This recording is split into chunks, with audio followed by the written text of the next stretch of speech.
Hey you folks, Quill18 here, and welcome to the final day of the Steam Summer Sale. So if your wallet hasn't been hit hard enough already, today is the day to do it, because while you only have a little under 24 hours remaining, technically speaking, there are a great number of deals available, not to mention the fact that yesterday's deals are still there. So if you haven't picked up, say, Baldur's Gate 2 or maybe some Shadowrun Returns, which I have been playing and it's quite good, that might be the time to do it.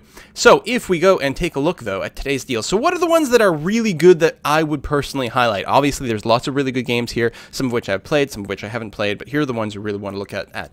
Banished, if you haven't gone, it is a great city-building strategy game. It is relatively hardcore in that it's relatively easy to sort of goof up and have everyone sort of starve to death, but the challenge is really what makes it quite enjoyable. I had a heck of a lot of fun with Banished, and you might as well.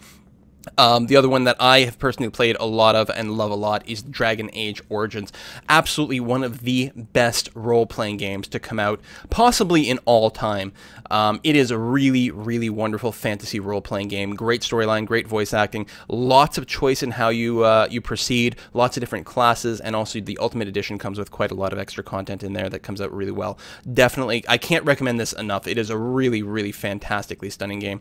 Obviously, BioShock Infinite is considered to be a really good game. The new Tomb Raider is considered to be pretty decent. Dishonored as well. Space Engineers is a very early access game that might be very cool, but right now it's still under heavy development, so I don't want to go crazy for that yet. The Witcher 2 is a, I was going to say first person, I think it's more third person role-playing game. It's very much in the vein of something like a Skyrim or a Fable. It's a little bit more story-driven as opposed to open-world sandboxy, but the Witcher series 1 and 2 are considered to be very good, and 3 is coming out any time now, so if you want to be prepared for that, that might be the way to go. I believe you can just play Witcher 2 directly and not miss too much of the story, and Witcher 2 I think is considered to be better than the original Witcher, but if you do want the full storyline, then you might want to start with the original Witcher. What's the other ones I want to talk about? Wasteland's probably pretty good, not deeply discounted because it's still relatively new. Terraria, if you haven't played it before, is quite a nifty game. A lot of people, yeah, 3 million copies sold, done quite well. Again, a lot of people say it's like, oh, it's like a 2D kind of Minecraft, but that's really not what it is. It is a world exploration, crafter, survival, platformer kind of thing. It's not as much about building as something like Minecraft, and it does play as a very, very different game. It comes off feeling a lot more like an old school 2D RPG type of game, like, you know, from the Nintendo era or something like that, but with lots and lots of crafting and lots of exploration and lots of procedurally generated stuff. It's also available in multiplayer. You can get a 4-pack for $5.99. Ain't bad at all. Where was I? Was there? Assassin's Creed I haven't played, Far Cry 3 I haven't played, Total War, I've played a lot of the Total War series, not Rome 2 though, but it is of course a really good series if you like big, large scale battles with a little bit of empire management on the side. Divinity Original Sin is a role-playing game that I think is actually quite good. I realize it's not super deeply discounted, and it's also not all that well known. It still says that it's an early access game, but really it's pretty well developed at this point. I'm not entirely sure what's missing. Probably the sort of workshop where you can create your own adventures, for example. The main campaign is pretty well developed. It supports 2-player co-op out of the box because the main campaign just has 2 characters in it. But the RPG toolkit, once they get it in there, I think it'll be 6 or 8-player multiplayer and a lot more sort of flexibility in what you can do outside of the sort of story-based campaign. So we got that. Payday 2 is an excellent sort of heist game where you and up to 4 friends play in a first-person shooter kind of environment to rob banks and jewelry stores and do all that kind of stuff. You can do stealth, you can do planning, or you can just go in with guns blazing and, you know, take on the SWAT team when they arrive. It is silly, awesome fun. Age of Wonders 3 is an excellent fantasy-style 4X game. That is to say, you know, explore, expand, exploit, and exterminate kind of thing. It's going to be very reminiscent to things like Civilization, for example, if that's the only thing you've played, but if you've played a few more of the games in this genre, like Heroes of Might and Magic, or even Masters of Magic, then that's really what you're going to recognize. I really think that Age of Wonders 3 is an exceptionally good game. I think far better than all previous Age of Wonders put together, and I made a few videos for it. I enjoyed it quite a bit, and I would like to actually revisit this at some point, you know, in all my free time. So next up, Fallout New Vegas Ultimate Edition. So Fallout, of course, is a series with a very, very long pedigree, going back for quite some time to some 2D gaming kind of thing. Then there was Fallout 3, which is the first 3D one, and then Fallout New Vegas. Now, to me, Fallout New Vegas always stood out as a little bit different from some of the others in that you don't start off as a vault dweller, which is really weird to me. But as it turns out, it's probably one of the better entries in the genre. A lot of people think that it's much better than Fallout 3, just in terms of the world exploration, characters, and storylines that actually occur there, and the amount of choice that you have. And it is a very, very, very, very good game, and this should include all the extra expansions and DLC and that sort of thing. So definitely a good way to spend some time. Planetary Annihilation is still relatively early access-ish, although that 66% off is really, really, really attractive. This is a game where, yeah, it's just like an RTS type thing based on planets and like multiple planets in one solar system or galaxy even, and the ability to build like all the way around on a planet is kind of cool. So very, very nifty there. Arma 3. So I haven't played much of the Arma series, but it is a like super hyper realistic like military type of shooter with like big open worlds and lots of like squad based activities and stuff, and really interesting sort of campaign missions. The Arma series is really well known for that. Of course, Arma 2 is also well known for being the base that the DayZ mod was based on. DayZ is now going to be developed as a standalone game, but originally it was a mod of Arma 2, and it gives you the idea of the sort of realism and awesome stuff that you can do. And I think there's probably really a lot of if you're into it. I mean, yeah, the Metacritic score not like mega duper high, and it probably has to do a little bit with the how it's not necessarily for everyone, because it's not just like a run and gun kind of shooter. You really have to think your way through some of the things. Speaking of things that might require a little bit of thinking and or running and gunning, we've got Counter-Strike Global Offensive. Of course, if you don't know what Counter-Strike is, you got to get out from under your rock. It is a team-based multiplayer online first-person shooter, and sort of, you know, modern military style, but it's also extraordinarily competitive. There's a lot of like actual tournament play for this. There's considered to have a really high skill ceiling, and just a generally really, really fun game to play over here on the Steam network. So people are really into that. So Grand Theft Auto 4 Complete Edition. So this, obviously, Grand Theft Auto, most people know what that is. This is 4. This is the one where you're playing as the sort of Eastern European immigrant, and you've got your cousin who always wants to go bowling. Obviously, all GTA games are going to have a lot of gameplay, so, you know, for $6, you'll probably get a hell of a lot of fun out of that. Brothers! A Tale of Two Sons is actually an interesting game that a lot of people don't know about. It is a sort of an adventure kind of game, and it is single-player co-op or something really weird to describe. It is a beautiful emotional game where you play as these two brothers and have to work together to, yeah, you know, save your family kind of thing.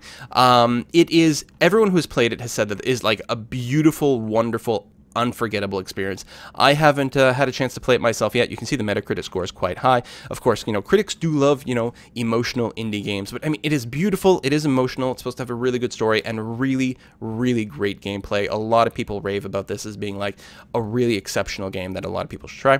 Civ 5 is on sale, of course, a favorite of the channel. I will point out that if you do plan on buying Civ 5, you probably want to get the complete edition, mostly because it does come with Brave New World, which is really the core functionality. But it doesn't make sense to get the vanilla edition plus Brave New World for like $15 when you can just pay $1.50 more and get the complete pack that unlocks pretty much everything in the game. Really, really, really, really good game. Obviously, if you watch my channel, you know that. Wolf Among Us is interesting. So this is by the same people who did the Walking Dead game that got a lot of returns. There was a couple of Walking Dead games, so that might be a bit of a hard thing to say. But this, I believe, is based on a series of graphic novels or comic books, and people say that it is a really great game, a really great story. You know, it is rated relatively high, but even beyond that, just, you know, talking to gamers, people who play it say, oh, this is a really gripping story, very, very good. And actually, it's almost done. Like, it was released in sort of an episodic format. If you buy it, you just have it, and then as they come up with the remaining episodes, that will just, you know, everyone will unlock it. So the first 4 are currently available, and the 5th one, which will complete the story, will be available soon, apparently. So definitely something I would like to play at some point, but, you know, who's got it all the time? Hey, XCOM Enemy Unknown, 83% off? That's kind of an awkward number. Does that end up being sort of odd? Well, obviously, you would not buy this deal. Obviously, you would like to buy this deal, because this gets you both Enemy Unknown and The Bureau. The Bureau is not considered to be a very good game, if I recall correctly, but it actually ends up being cheaper than just getting the base game by itself, which is kind of an oddball kind of thing. Very weird. Very, very weird. I believe that Enemy Within is also considered, I believe this is an expansion.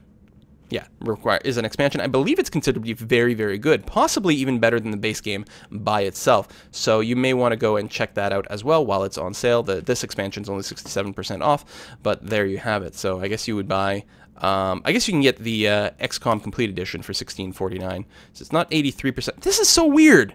I'm just confuzzled. All right, whatever. Moving on, Stanley Parable. This is a game that is hard to explain. It's a first-person exploration game in sort of an office setting. I think that anyone who's ever worked in an office and corporate environment will really sort of resonate with all of this, but it's got like a weird dark humor and just exceptional sort of weird counterintuitive puzzle-ish gameplay that again has been reviewed as being very, very good and very, very compelling. Not a very standard game in any sense whatsoever, but and some people say it's not even a game, it's just an experience. It's kind of weird.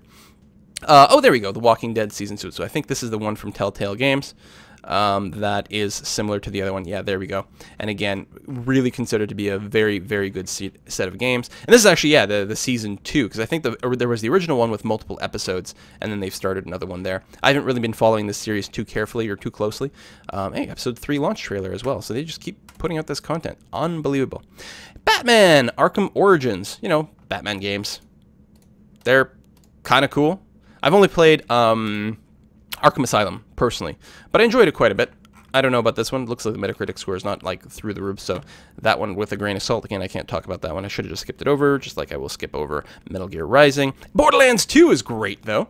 I like the original Borderlands quite a bit. Borderlands 2 may even be a better game. This is a 4-player co-op experience that is definitely much, much, much better with friends.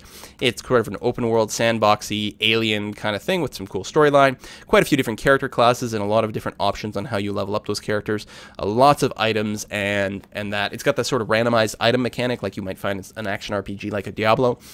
So the idea of, going back and replaying certain boss fights and things like that and hoping for nice drops is definitely part of the game. Quite a few expansions as well, so there's lots of extra content, and you can get something like the Game of the Year pack right now that will include all of that extra stuff in there. Borderlands, the original Borderlands Game of the Year plus Borderlands 2 for 80% off. That's not bad. Although that would just be the base game of Borderlands 2, and if you want Borderlands 2 Game of the Year edition, it would be this over here, and it might be worthwhile, actually. Again, reviewed to be relatively well.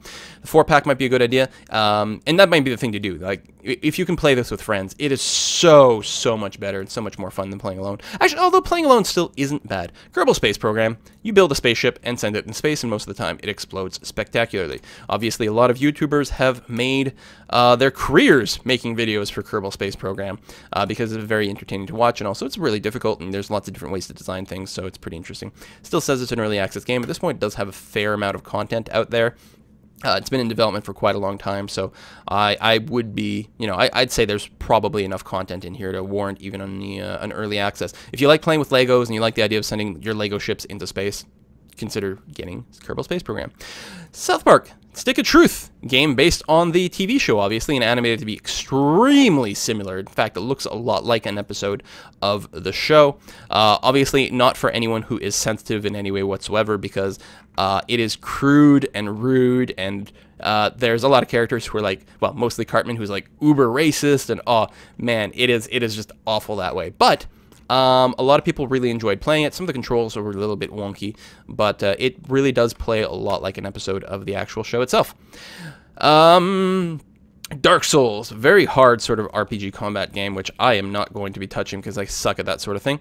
Saints Row 4 is interesting. So Saints Row is often described as like, well, so like Saints Row 3 especially is like Grand Theft Auto taken to like a ridiculous extreme of nuttiness and bizarrity in terms of what you can do. So that was Saints Row 3. And Saints Row 4, it's sort of a continuation where you, like, end of the game, you're now the president of the United States, but aliens have attacked, and now you're sort of in a Matrix-style simulation, which is why you also have superpowers while you fight alien monsters and robots with giant purple dildo swords. It's just that kind of game. It is considered to be extraordinarily fun to play, and just like a really well done game put together that is also incredibly funny at the same time. This Ultimate Franchise Pack is interesting. Saints Row 2, Saints Row the 3rd, all the expansion, or all the DLC stuff for the 3rd, all the stuff for the 4th. Wow. That is actually, that's quite the deal. Gloriously Stupid, Stupidly Good. There you go. Those are the sort of things that you'll hear about Saints Row. It is considered to be a very, very, very good game. Elder Scrolls V, Skyrim. Of course, if you don't know what Skyrim is, you're kind of crazy. It is a role-playing game, open sandbox kind of environment. The biggest downside to Skyrim is if one day you decide to try to mod it, you will spend your entire life modding this thing forever and ever and ever, and you'll never play the game anymore. But hey, some people are into that. No, obviously, it's a very good game, and there should be, yeah, Legendary Edition that comes with some extra expansion packs down below here that adds some extra content. It is, of course, rated to be extremely good, and if you do have the desire to mod it, you can turn it into one of the most beautiful and interesting games ever made with a little bit of effort. I don't really know state of the case, so I can't really talk about that. So that brings us to the end of the Steam sale. So anything that is not on this list that you haven't picked up yet, there's a lot of things that are still, you know, 25, 33, or even 50% off that aren't part of the daily deal. Now is the time to do it, because as of, you know, presumably tomorrow, or maybe in 48 hours, it's kind of weird how these things get timed out on Steam, they may be completely gone. So there you go, another Steam sale. We have survived it, and I guess we're going to have to look forward to Christmas now. See you next time, folks. Bye-bye.